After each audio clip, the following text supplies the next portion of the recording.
federal character of the Indian voter. Why I'm saying this concept of one nation, one vote will actually not apply to this country, and it will not be a long-lasting option, because in these two states, it shows exactly how at the same time people are thinking differently in each state. They have different issues and they have different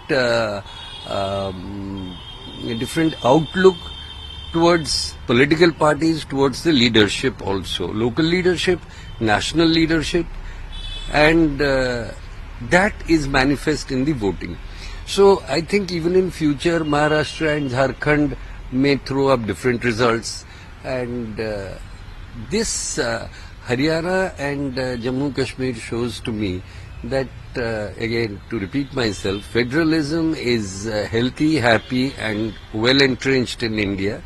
It should be nourished, and the differences of the states should be given due prominence and due respect, and this can be a good way forward for the democracy in India.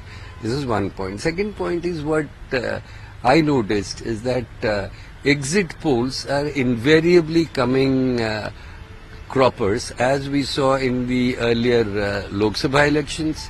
Even here in Odisha, the local elections turned out completely different from what the exit polls had shown and what local people had predicted. Similarly, 2 days ago, the exit polls in Haryana, what they put up and what has actually happened, show that such things are no more valid in India. That means the voter has proven herself to be much smarter than all the journalists, all the politicians put together.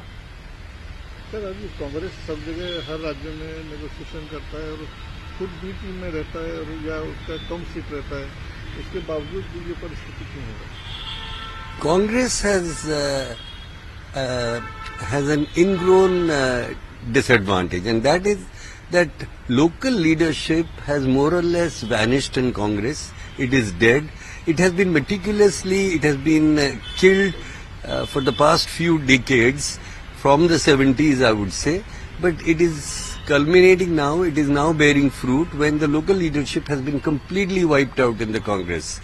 And I'm surprised that now I notice the BJP also is doing something similar in many states across India, and so the future will tell us how that affects the present ruling party, and we see how it has affected Congress.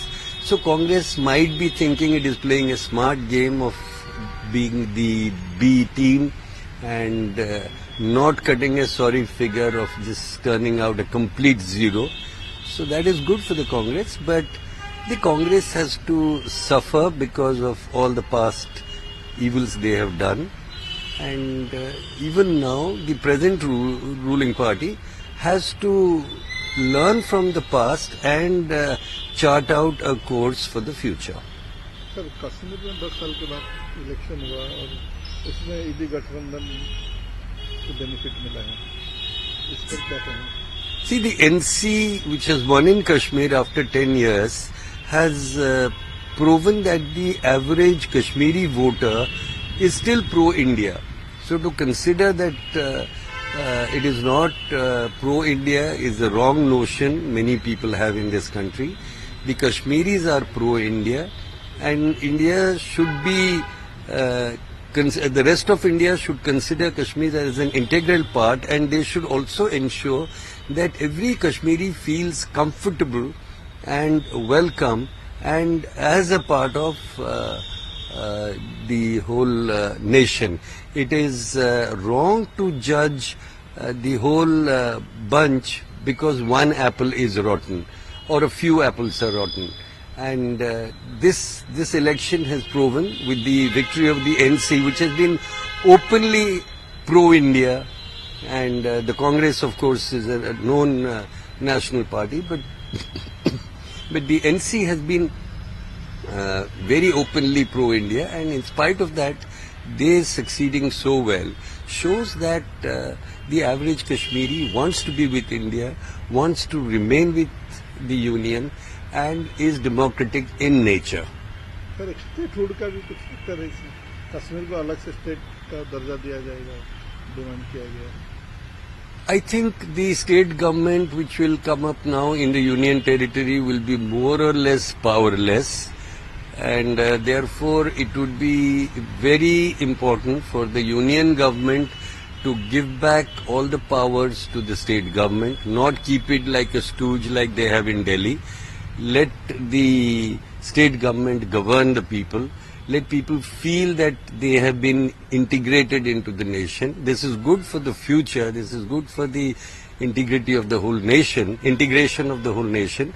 So, in a tough situation like we have seen in the past that existed in Jammu and Kashmir, this is a great opportunity to change that situation and to bring about feeling amongst the people.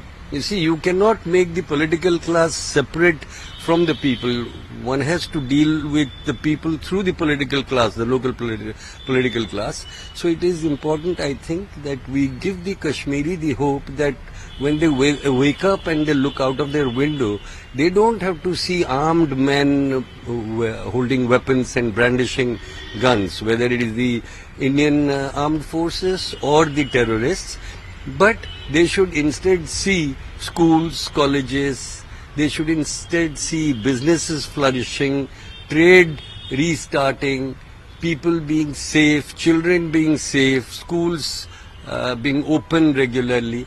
They have to be brought back into the mainstream. That is our only possible way that I see that India can integrate back that state, that group of people into the nation.